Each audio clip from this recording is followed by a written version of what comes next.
buenos días.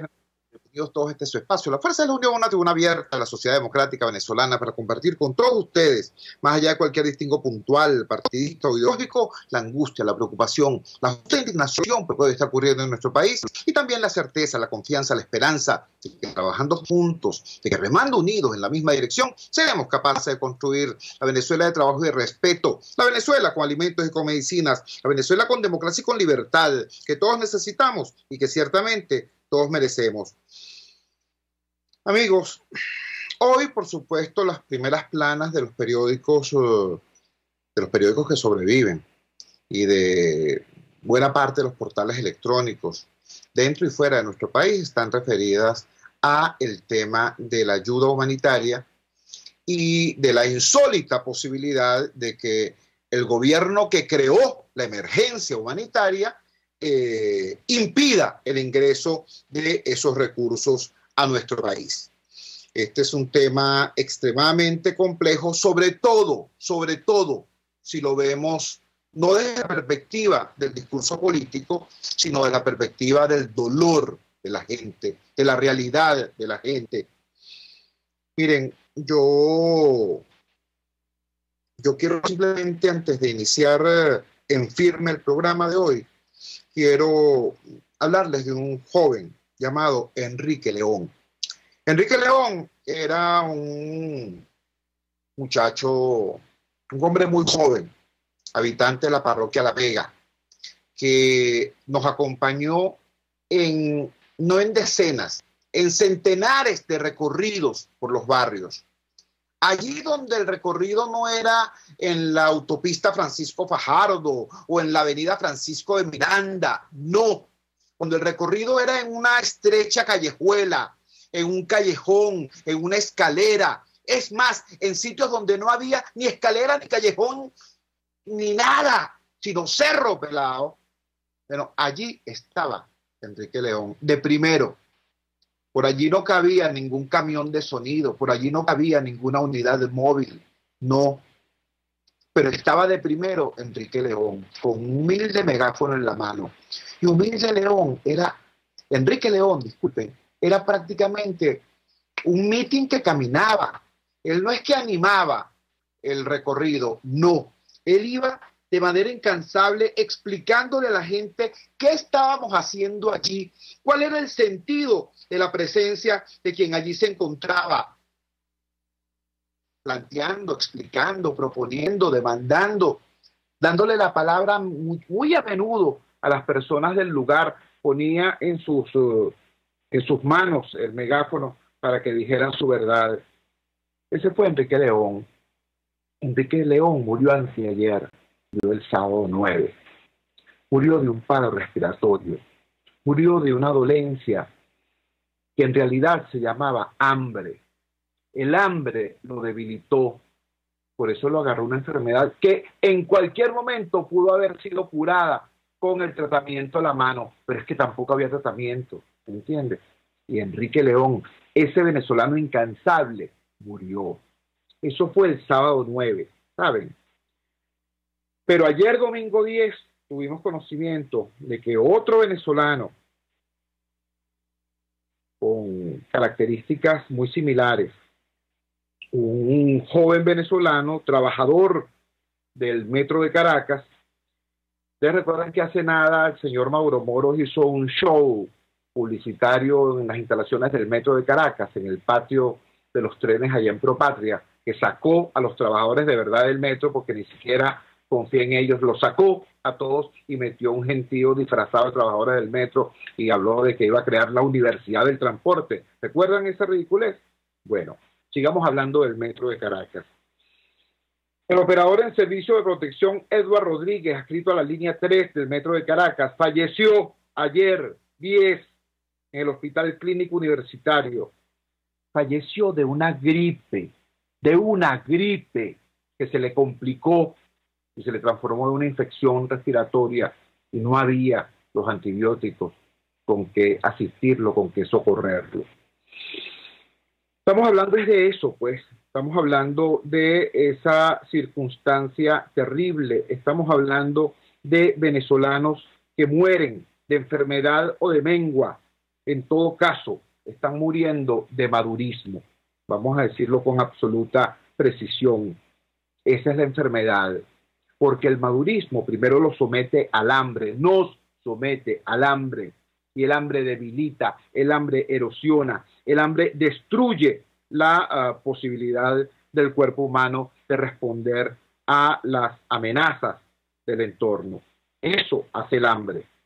Pero detrás de los estragos que el hambre genera viene la terrible circunstancia de la enfermedad. Y la enfermedad no encuentra ningún tipo de obstáculo, porque tratamiento no hay. ¿Me entiendes? Tratamiento no hay. Medicamentos tampoco. Los aparatos para someter esa enfermedad a un procedimiento terapéutico que la erradique, tampoco hay. Entonces, sencillamente, ¿vale? Si usted no es un enchufado, que lo puedan sacar para, no para Cuba, porque ellos ya no van para Cuba, ellos aprendieron. Ellos van a tratarse a Brasil, a Europa, a Estados Unidos. Cada vez que les da cualquier cosa, pues un dolor de muela, un uñero, un ataque caspa, bueno, se van para allá a tratarse y uno se entera de eso es cuando por casualidad a una niñera la agarran con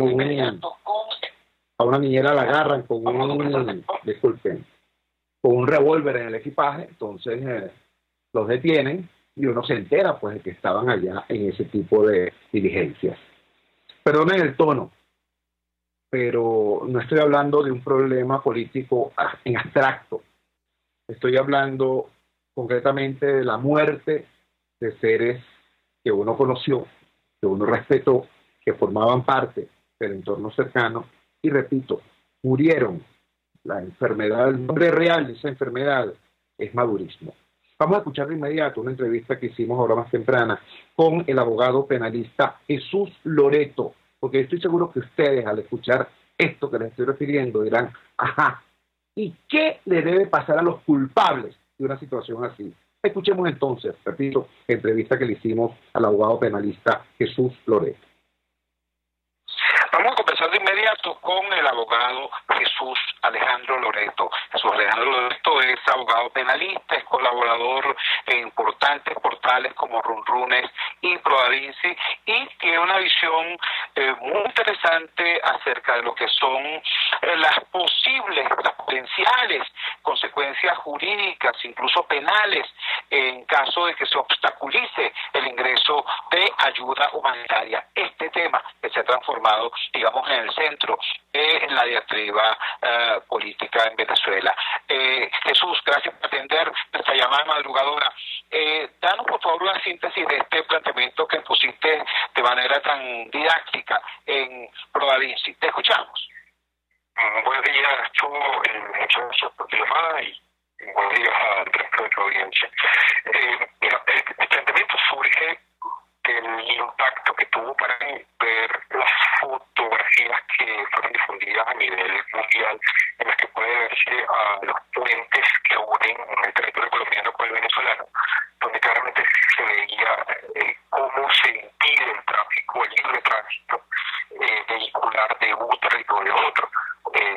Todo indica que es con el objeto de obstaculizar el libre paso de la ayuda humanitaria que se estaría recolectando en Cúcuta o en Colombia en todo caso.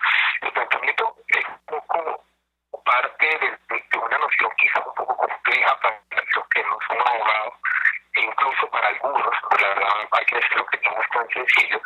Por eso recurrimos, yo ya hizo a un símil de aquel que impide que un salvavidas haga su trabajo y hace una zancadilla. Eso equivale a matar. Y déjame decirlo una vez más lento y más claro. Impedir el obstáculo de un salvador, de alguien que va a rescatar a otro, equivale a matar a esa persona que hubiera recibido la ayuda. Eso se estudia en Derecho Penal 1, los abogados. La primera noción que tiene que entender del derecho penal es cómo se le atribuye a la gente la responsabilidad por sus actos. Y una de las primeras cosas que la gente debe comprender es que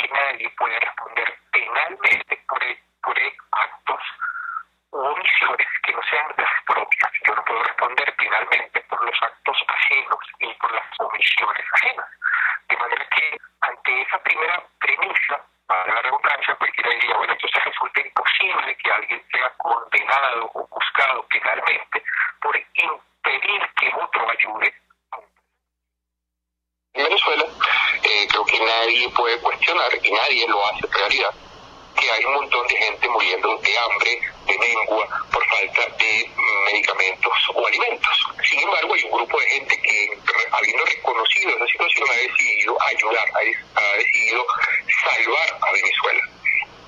Específicamente a un grupo de personas que se encuentran en una población muy, muy vulnerable. Pues bien, si tú impides que esa ayuda llegue a su fin, si tú obstaculizas que los medicamentos y las medicinas vayan a aquellos que morirían de no recibirlas, tú eres el responsable de lo que sea que le suceda a esas personas. Si esas personas fallecen, pues tú eres el equivalente a un homicida.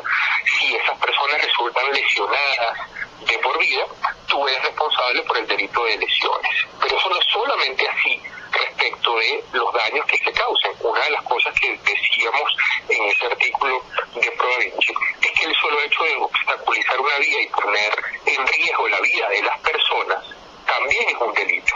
Y fíjate que curiosamente es ese el delito que le han atribuido a lo que el verbo gubernamental ha denominado la guarimba.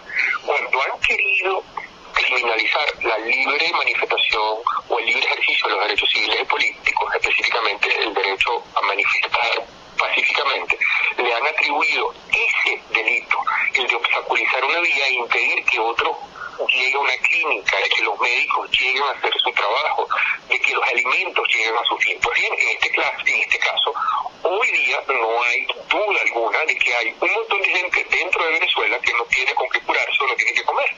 Y hay un montón de alimentos y medicinas del otro lado de la frontera.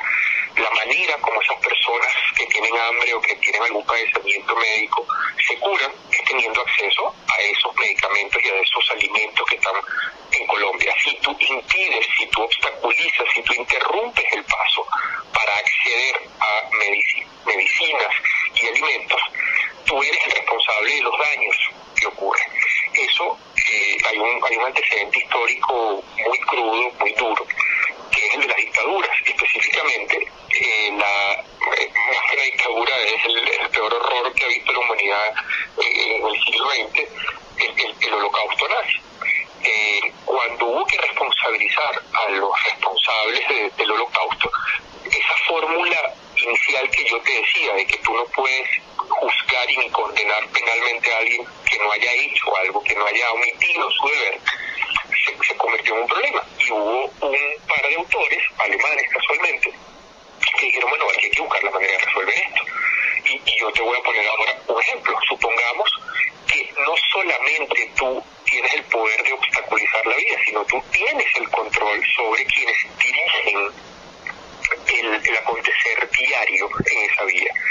Si tú tienes un poder absoluto sobre fiscales de tránsito, sobre guardias nacionales, sobre policía nacional, sobre funcionarios de aduana, y además no solamente los controlas, sino que puedes sustituir a uno por cualquier otro que te obedezca, tú terminas siendo responsable por las instrucciones que tú des, si ellos se las ejecutan.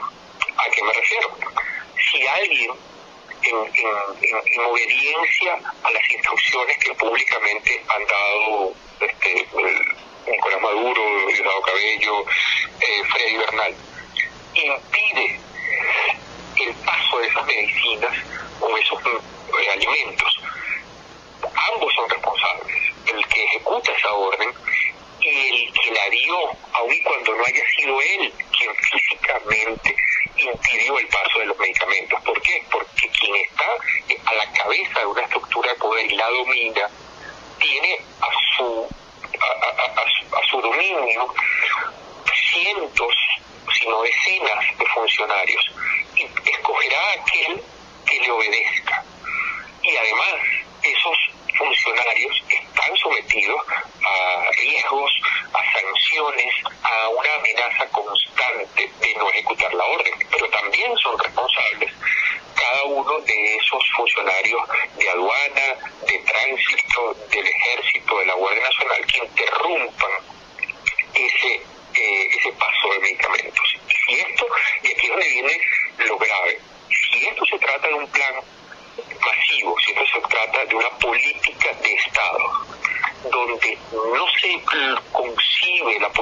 de que un sector de la población acceda a ese cúmulo de medicamentos y de alimentos. De lo que estamos hablando es de un plan concebido, de un plan deliberado con el propósito de dañar a un sector de la población. Y eso se traduce en enormes daños de gran magnitud. Ya pasamos no solo al terreno penal de la responsabilidad personal, sino pasamos a uno aún más grave, que es el de los delitos de lesa humanidad. Y hoy día hay distintos voceros internacionales, nacionales, pues cercanos al entorno del presidente de la Asamblea, Juan Guaidó, que han dicho lo cierto, lo obvio. A estas personas tú las estás condenando a muerte, a las personas que no reciben ese medicamento. Pues bien, te decía que si eso se masifica y se traduce en la ejecución de un plan masivo, cada quien que impida el acceso a esa medicina o a ese alimento, conociendo que hay un Jesús Loreto o un Chuo Torrealba que puede sufrir un daño irreversible o que puede morir por no acceder a ese medicamento en particular, estamos hablando no solo del delito de interrupción de vías públicas, no solamente de un potencial homicidio, no solamente de una lesión o de lesiones personales, sino también de delitos de lesa humanidad. He hablado muy largo, muy corrido, no sé si tú tienes alguna pregunta o alguna inquietud, espero haber sido claro en el planteamiento. Tenía varias, Jesús, pero tú las has respondido todas. Te quería preguntar sobre cómo incide en esta situación esta doctrina de que los funcionarios no pueden protegerse bajo la figura de la obediencia debida. Ya nos lo aclaraste. También te quería preguntar sobre el nivel y la gravedad de la responsabilidad de los autores intelectuales, es decir, de quienes dan las instrucciones. También nos lo aclaraste. Finalmente, solamente un detalle adicional. Has afirmado correctamente que funcionarios pueden verse sometidos a presiones terribles para darle cumplimiento a órdenes que son esencialmente ilegales, inconstitucionales e inhumanas.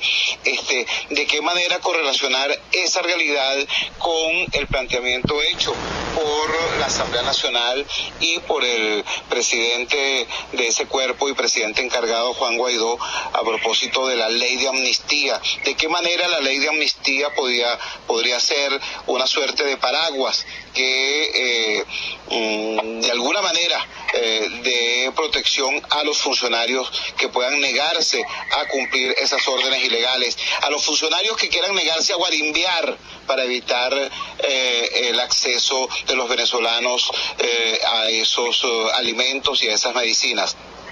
Mira, la ley de amnistía deja claro que el Estado, cualquiera que ejerza el poder, cualquiera que esté al mando del gobierno, ha decidido no sancionar una conducta porque le resulta muy complicado, y el Estado, en este momento el Estado venezolano cree que es momento de la reconciliación, y aquellos que estén del lado decisivo de permitir que otros se salven, creo que para cualquiera sería lógico que es en definitiva la figura, digamos, filosófica tras una ley de amnistía. Pues bien, cuando un funcionario público, para la redundancia, del CENIAT, de aduana, de cualquier organismo del Estado, tiene ante sí la posibilidad de desobedecer una orden que va a resultar o replicar en la muerte o en el daño de otro, probablemente se hará acreedor de sanciones de parte de la estructura de poder que dirige Nicolás Maduro. Pero cuando eso cese, y cesará porque no hay manera de que esto se perpetúe ad eternum, esas personas tendrán, digamos, una tarjeta de sal libre de la cárcel, como si fuese la de monopolio, pero la diferencia es que no será una tarjeta que te la recogiste al azar, será una tarjeta de la que te ganaste por salvarle la vida a todas esas personas que han identificado el cúmulo de personas que las organizaciones no gubernamentales han identificado como personas vulnerables. Entonces, la ley de amnistía dice que si tú estás dispuesto a actuar con base a la legalidad, con base a la constitucionalidad, tú no puedes ser perseguido por el Estado en un futuro. Y segundo, si eso no fuera suficiente, ampliando el poder que condena a muerte, que condena a lesiones irreversibles a aquellos que no reciben la ayuda humanitaria. En consecuencia, lo único que habrá que señalar es, asumiendo que no hay una ley de amnistía, insisto, es que mire, yo desobedecí a mi superior, a mi comandante, a mi general, pero lo hice para salvarle la vida a aquellos que lo necesitaban. Y no quiero ser demasiado filosófico, pero la historia de la humanidad está llena de esa figura, de los grandes héroes que en algún momento se pararon firmes y dijeron, yo aquí no llego, yo no voy a permitir que con mi obediencia se condene a la muerte a personas. Y no sé, y mientras hablo contigo pienso en la lista de Schindler, en la película, quiero decir que es basada en un hecho real.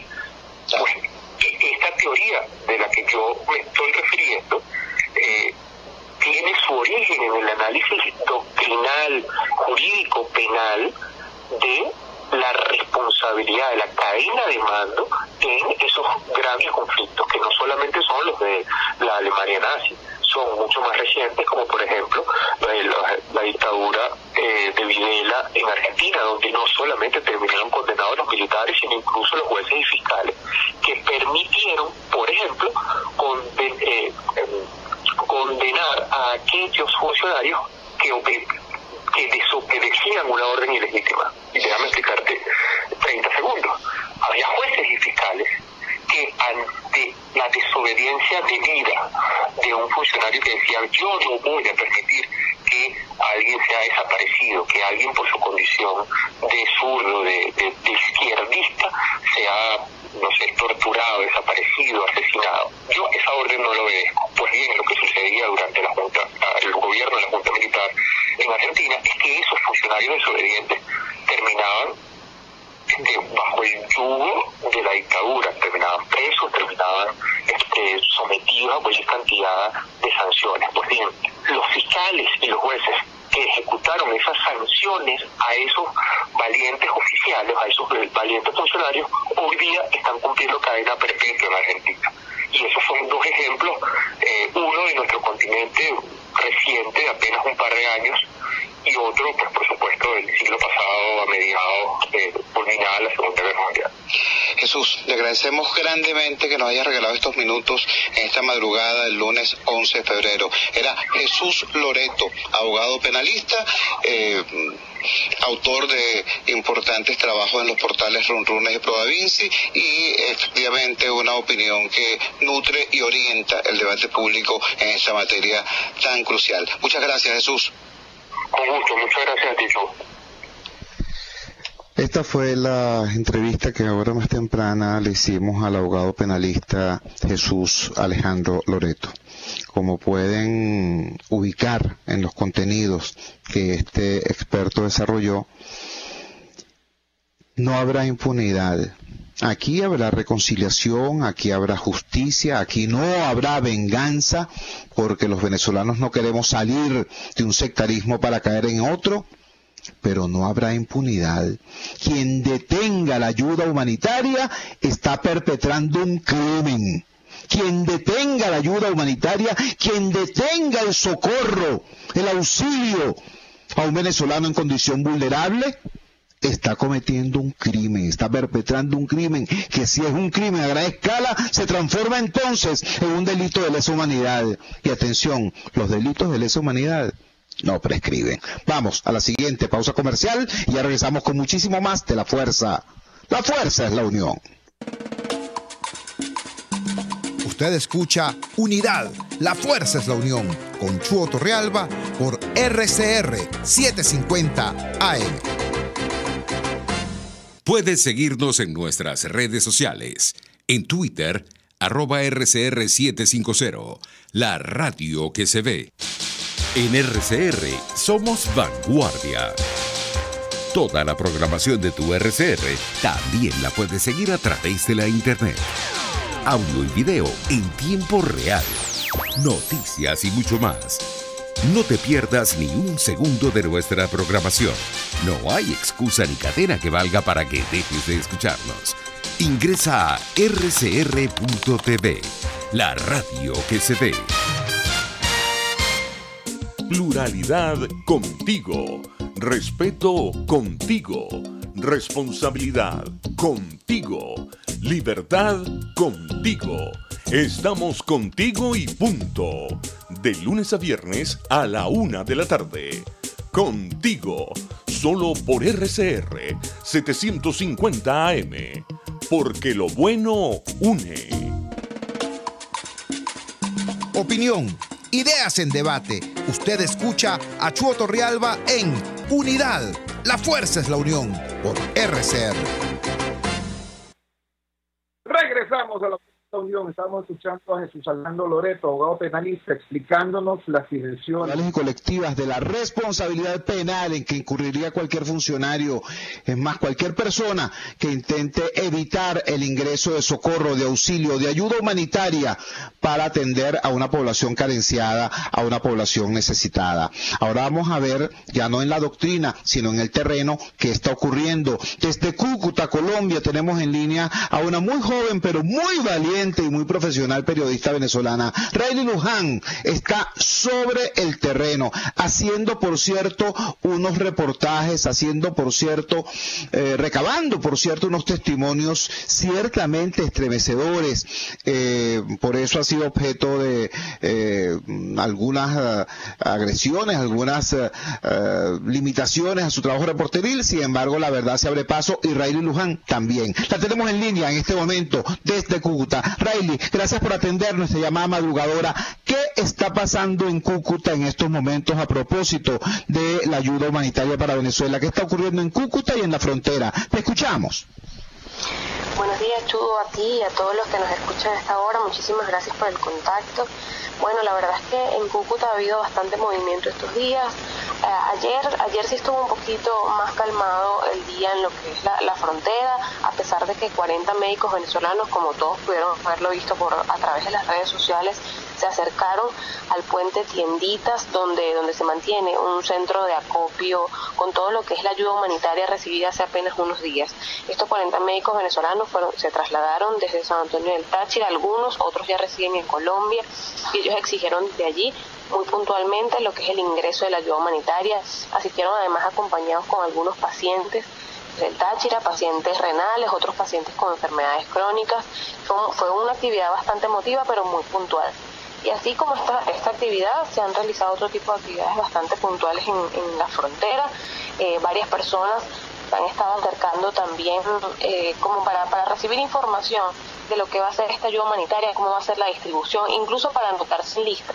Algo que sería bueno, bastante bueno aclararlo, porque lo que las autoridades que están a cargo de resguardar esta ayuda humanitaria en Colombia han reiterado en varias oportunidades que no están haciendo ningún censo, que no están haciendo ningún registro, que deben esperar a que se den las directrices de la Asamblea Nacional y que esta ayuda humanitaria realmente ingrese a Venezuela y se haga la distribución.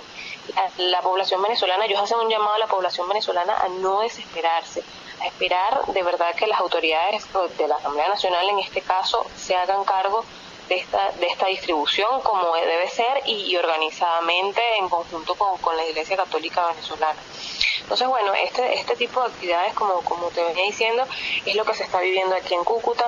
En Cúcuta, además, hemos podido encontrar historias dramáticas de venezolanos que han tenido que emigrar pues por la falta de medicina, falta de alimentos. Ellos, por supuesto, apoyan al 100% este ingreso de la ayuda humanitaria.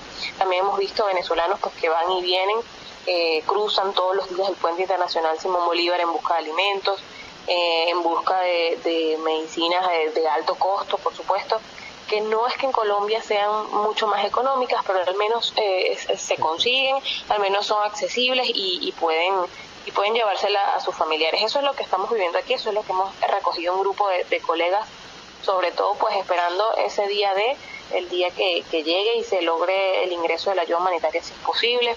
La verdad vemos bastante hermetismo en lo que son las autoridades de Nicolás Maduro, en lo que son los efectivos de la Guardia Nacional Bolivariana en el puente internacional Simón Bolívar. Incluso, bueno, hace días pudimos conversar con uno de ellos en el comando de la Guardia Nacional Bolivariana. Preguntamos sobre el ingreso de esta ayuda humanitaria. Ellos simplemente señalan que hasta ahora no han recibido órdenes. Hasta ahora no hay ninguna orden que diga si entra o no entra. Entonces, bueno, todo está así a la espera, de bastantes expectativas se están viviendo aquí desde Cúcuta.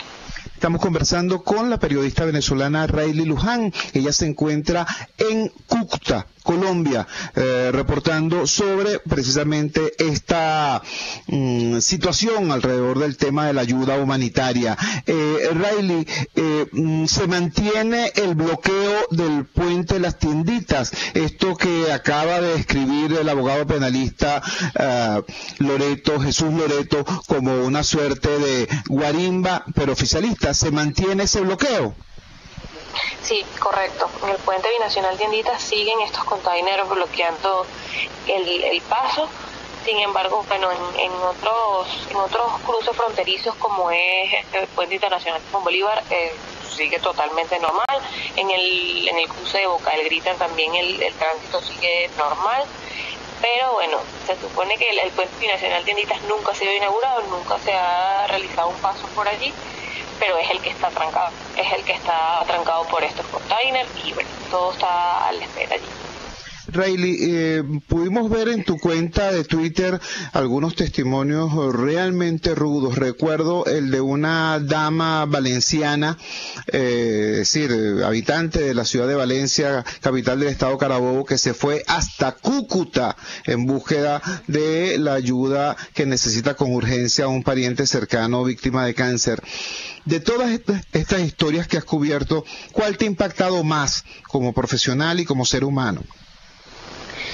Bueno, muchísimo el caso de una familia completa en una casa de apoyo, casa de paso en Cúcuta, que tiene 2 años instaladas, donde atienden además a 4.000 venezolanos. Ellos les dan, entregan 4.000 desayunos, 4.000 almuerzos, y es una familia completa que también, por cierto, venía de Valencia. Otra cosa que me llamó la atención, porque en Valencia se están viviendo bastantes cosas que muchas veces no, en las redes sociales pues no se divulgan, ni siquiera en los medios de comunicación grandes.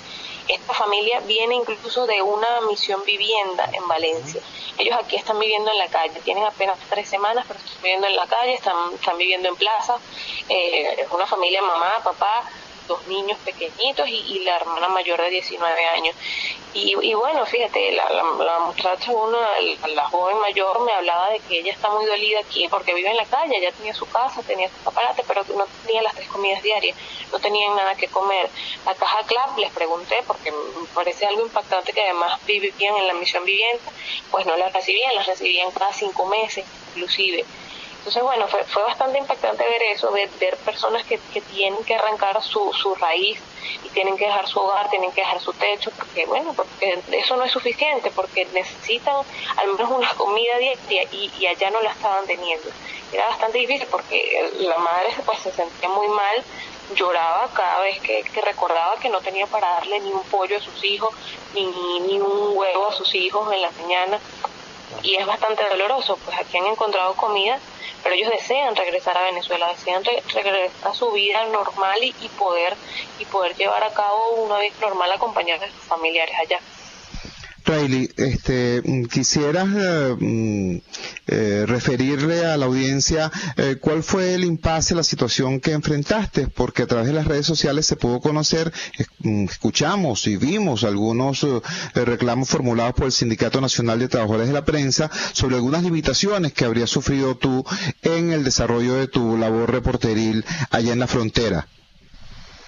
Sí, bueno, estábamos un grupo de periodistas también allí. Joan Camargo de Carabota Digital estuvo también involucrado conmigo. Estábamos cruzando el puente internacional Simón Bolívar, haciendo registros de varios casos en el lado colombiano sin ningún tipo de problemas. La policía de verdad y la guardia en el lado colombiano se ha portado bastante bien. Cruzamos al lado venezolano, ya dejamos de grabar, pero allí se estaba presentando una situación bastante tensa con 2 muchachos, una pareja de jóvenes vendedores ambulantes de caramelos de menta y bueno, pues el guardia lo tenía sujetado por la cintura, por la correa, se lo quería llevar, le quería quitar la mercancía, la gente gritaba, la gente alborotada que iba pasando, cruzando, déjenlo, que se tienen que llevar a Maduro, dejen a la gente trabajar, dejen a la gente vender. Entonces, bueno, nosotros al ver eso, estábamos tratando de hacer el registro y pues lamentablemente el guardia nos observó a la distancia, pero también nos dimos cuenta que tres personas, tres sujetos dentro del Puente Internacional Simón Bolívar empezaron a señalarnos que éramos nosotros los que estábamos registrando. La guardia nos abordó y bueno, simplemente nos dijo caminen al comando, ustedes no pueden estar aquí, no pueden grabar. En medio de ese alboroto pues nos abordaron bastante mal. Yo pues hago el reporte a mi supervisor en Venezuela al Día, le explico lo que está pasando, le envío una nota de voz, el oficial pues me dice que no puedo agarrar mi teléfono, que no haga nada, yo le explico que yo tengo que reportar eso porque pues tengo que rendir cuentas. Me dice que no, que lo haga después, que camine, que vamos al comando. Ya estando en el comando, pues se puso la situación un poco más calmada. El teniente coronel que nos atendió allí nos explicó muy calmadamente que, bueno, que ese es su trabajo, que ellos están haciendo su trabajo, que es una zona de seguridad, que necesitamos una autorización especial. Nos pidió borrar el material muy decentemente, así es verdad. Pero bueno, nosotros también le hicimos entender que así como ellos cumplen su trabajo, nosotros cumplimos el nuestro, y el de la prensa es registrar este tipo de situaciones que se dan, que puede salir perjudicado tanto el vendedor ambulante como el guardia nacional. Y para eso está la prensa, para tener ese registro y para tener esa denuncia aquí. Ellos, la verdad, al final se portaron bastante bien, nos se pusieron a la orden, inclusive si queríamos obtener ese permiso lo podíamos obtener, bueno, a través del MINSI o a través de la coordinadora de medios acá en esta zona. Y bueno, la verdad fue más el alboroto en redes sociales. Después, bueno, agradecida por supuesto con el Sindicato Nacional de Trabajadores de la Prensa, porque ahí hay que estar muy atentos con este tipo de denuncias, que bueno, ya hemos visto cuántos ataques a la libertad de prensa se han dado en el país en lo que va de año. Rayleigh, te agradecemos profundamente que hayas tenido la bondad, la generosidad de compartir con la audiencia de Radio Caracas Radio toda esta información que, por cierto, con riesgo estás recabando desde el terreno. Era Rayleigh Luján, su cuenta en la red social Twitter es @RayleighLuján, trabaja para el portal Venezuela al Día y nos está dando esta información en vivo, en directo desde Cúcuta, Colombia, a propósito de la ayuda humanitaria. Muchísimas gracias, Rayleigh. Gracias a ustedes. Bueno, que estén bien. Un gran abrazo. Vamos a la siguiente pausa comercial y ya regresamos con muchísimo más de La Fuerza. La Fuerza es la unión. Les estamos presentando Unidad. La Fuerza es la unión. Solo por RCR 750 AM. Puedes seguir nuestra programación a través de rcr.tv, la radio que se ve. En la crisis se encuentran las oportunidades. Aquí en Sin Estrés se las mostramos con invitados especiales que nos regalan sus experiencias por una Venezuela mejor. Cada tarde, de lunes a viernes a las 3, desde el emprendimiento, la educación, la salud y el entretenimiento. Por nuestra calidad de vida se nos hace necesario tomar un respiro del agobio diario, dedicar unos minutos a la salud mental y emocional para vivir sin estrés. Sin Estrés, de lunes a viernes a las 3 de la tarde por RCR 750 AM y rcr.tv, la radio que se ve. RCR 750 AM. Porque lo bueno une.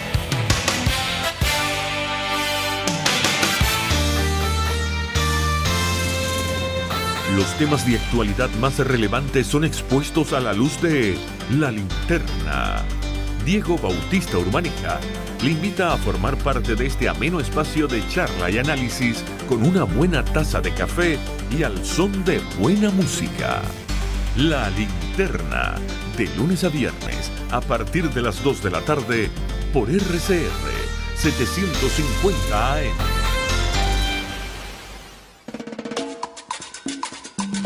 Les estamos presentando Unidad. La Fuerza es la unión. Solo por RCR 750 AM. Regresamos a La Fuerza es la unión. Hace unos segundos estábamos conversando con la periodista venezolana Rayleigh Luján. desde Cúcuta, en nuestra frontera occidental.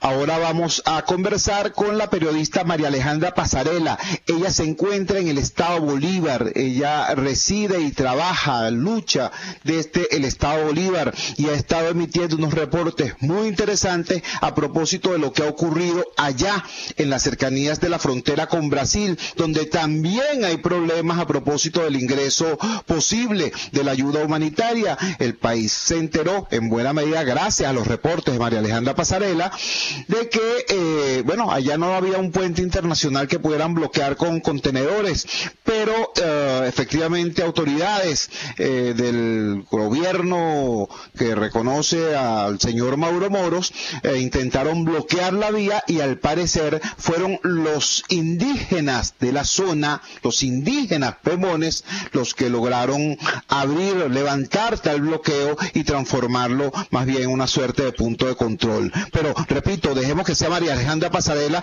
la que directamente nos informe qué es lo que está pasando allá en el oriente venezolano, en el estado Bolívar, en las cercanías de la frontera con Brasil. María Alejandra, gracias por atender nuestra llamada madrugadora. ¿Qué está ocurriendo allá en Bolívar? Te escuchamos.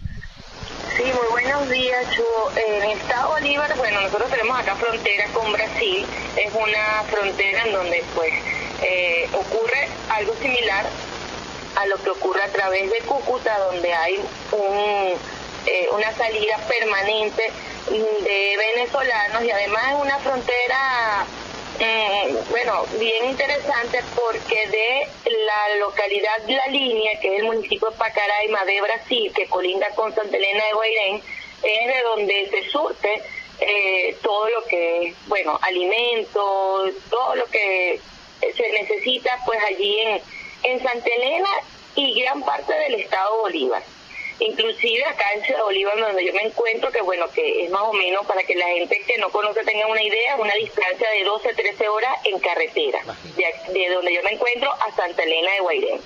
Entonces, el día viernes, 8 de febrero, funcionarios militares del fuerte Escamoto, el fuerte militar Escamoto, colocaron cuestiones en la carretera que está al frente de su fuerte para cerrar la vía de La Línea hacia Venezuela. Claro, esto es el territorio venezolano cercano a donde está la frontera, más o menos unos 5 minutos en carro a donde está la frontera, pero ellos allí hicieron el cierre. En ese momento, pues eso fue aproximadamente a las 3 de la tarde, y entre las 3 de la tarde y las 4:15 aproximadamente, pues ya llegaron los funcionarios de la Guardia Territorial Pemona, que están conformados y organizados de esa manera, y ellos pues tuvieron un altercado con los militares, pero finalmente lograron abrir el paso. Desde ese día hasta la fecha, el paso está abierto por algún tiempo. Durante el viernes, más o menos hasta las 5 o las 6 de la tarde, ellos mantuvieron un punto de control, cambiaron lo que fue el cierre que hicieron por un punto de control que hizo pues un retraso importante en las personas que venían de Brasil hacia Venezuela, pero no más de allí. Es importante destacar que el alcalde de Santa Elena de Guairén, o del municipio de Gran Sabana, que es Emilio González, ya se ha pronunciado y ha reconocido al presidente interino Juan Guaidó, y además de eso también lo han hecho organizaciones de indígenas pemones, y ellos pues no han querido dar declaraciones públicas, pero en informaciones pues que he manejado, ellos aseguran que ellos estarán allí para resguardar la frontera y garantizar que si la ayuda humanitaria que pueda llegar a través de esta frontera pues ingrese sin problemas al país. Es importante destacar que en esta primera fase de la ayuda humanitaria, en este momento pues se está trabajando a través de Cúcuta, pero también es importante que se sepa que a través de Brasil es otro centro de acopio, en donde también se están recibiendo ayuda humanitaria, y a través de donde también podría ingresar en una siguiente fase la ayuda humanitaria internacional, que pues está previsto que ingrese al país en los próximos días. Estamos conversando con la periodista venezolana María Alejandra Pasarela. Ella reside en el estado Bolívar, concretamente en Ciudad Bolívar. Seguramente ustedes recordarán buena parte de la información que pudo circular en el país y en el mundo sobre los estragos que causó la más reciente crecida del río Orinoco en Ciudad Bolívar, fue conocida gracias al trabajo de María Alejandra Pasarela, entre otros destacados colegas de la zona. Ahora nos está reportando sobre las vicisitudes extrañas que estamos viviendo. Generalmente en un país la fuerza pública intenta mantener abierta y en funcionamiento la vialidad. En este país, militares respondiendo a las órdenes del grupo de Maduro Moros intentan bloquear una vía que es luego reabierta por los indígenas pemones, por la Guardia Territorial Pemona, y nos está informando María Alejandra Pasarela que la etnia pemona y sus caciques, sus capitanes, como los llaman allá, y el mismo alcalde del municipio de Gran Sabana, que también, por cierto, pertenece a la etnia Pemón, está reconociendo al presidente, a Juan Guaidó, al diputado Juan Guaidó, como presidente interino de la República. Finalmente, María Alejandra, por favor, refiérenos cómo se ha comportado, mejor dicho, cuál es la nueva realidad de la frontera sur venezolana, porque hasta hace algún tiempo la frontera sur podía asumirse como escasamente poblada, pero entiendo que a partir de la crisis económica y de la emergencia humanitaria, una gran cantidad de habitantes de la zona norte del estado, por así decirlo, e incluso de otros estados de Venezuela, se han dirigido a la zona sur de Bolívar buscando sustento económico en la minería, y se ha producido incluso una suerte de crecimiento desmesurado de la población. Todo eso entonces enrarece también el clima social en estos momentos de tensión y conflictividad. ¿Cuál es la situación desde el punto de vista de la población allá en la frontera sur? Te escuchamos. Bueno, la situación que hay en la frontera de Venezuela, la parte sur, lo que es Santa Elena con la línea municipio Pacaraima, municipio Gran Sabana de Venezuela, es una situación bien compleja porque definitivamente hay un paso importante de venezolanos. En esta parte de la frontera muchos venezolanos pasan por tierra para llegar a la ciudad de Boavista, que queda aproximadamente a 200 kilómetros de Santa Elena de Guairén. Es la primera ciudad un poco más grande pues de Brasil, cercana a Venezuela, y desde allí ellos hacen pues el recorrido, bien sea en avión o en autobús, a otras ciudades de Latinoamérica. Pero también ha ocurrido pues el fenómeno de que más de 50.000 venezolanos se han quedado residiendo en la ciudad de Boavista. Y esto, del año pasado, hubo una grave situación, porque esto implica obviamente una serie de elementos de sustento, de sanidad, que la ciudad de Roraima no estaba preparada para recibir a 50.000 personas, que además en su mayoría estaban residiendo en las calles o están residiendo en las calles porque no tienen vivienda. Y ellos le prestaron, fue un tema bien importante, le prestaron muchísimo apoyo. Incluso los residentes de Boavista crearon organizaciones para ofrecerles almuerzo, llevarles comida, pero pues llegó un momento que la situación fue bastante compleja, porque incluso ellos en Brasil ya tenían, como nosotros también lo tuvimos en algún momento, erradicada la enfermedad de sarampión. Y allí en Boavista se dio un brote de sarampión. Entonces ellos tuvieron incluso que realizar unas jornadas extraordinarias de vacunación, y hasta la fecha se conoce que fallecieron 4 niños venezolanos de sarampión en Boavista. O sea que es un problema de salud también para ellos muy grave, y pues hasta el momento se mantiene esa situación. Ellos en Pacaraima, que es la ciudad o la localidad del pueblito que está pegado de Santa Elena, muy cerquita, allí también hay campamentos. Hay un campamento donde hay más de 2.000 indígenas que vienen del Tamacuro. Y ellos están organizados allí en un terreno y tienen una especie de campamento, bueno, con carpas, cocinan a leña, y ellos viven ahí hace aproximadamente año y medio.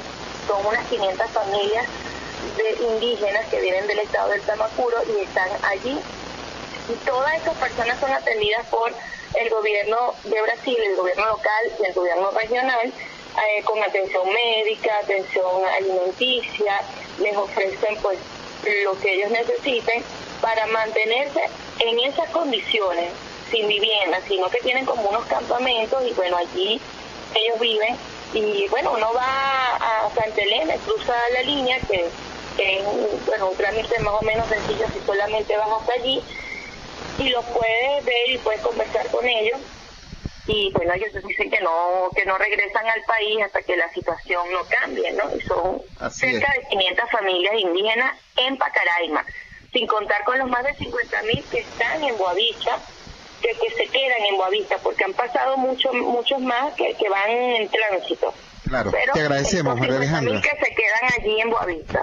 Te agradecemos, María Alejandra. Era la periodista venezolana María Alejandra Pasarela quien desde el Estado Bolívar nos está reportando lo que está ocurriendo con el ingreso de ayuda humanitaria, con la perspectiva de ingreso de ayuda humanitaria desde Brasil hacia Venezuela, cosa que intentó ser impedida por efectivos militares y posibilidad que fue reabierta por la Guardia Territorial Pemona. Muchísimas gracias a María Alejandra Pasarela. Trabajamos para ustedes en la dirección general de la emisora, Jaime Nestares. Al frente de los controles estuvo César Arteaga. Habló para ustedes su amigo, comunicador popular, activista social, ciudadano en lucha por la democracia y por la libertad, Jesús Chuo Torrealba. Ahora más que nunca, fuerza Venezuela, porque la fuerza es la unión. RCR presentó Unidad, la fuerza es la unión, con Chuo Torrealba, solo por RCR 750 AM.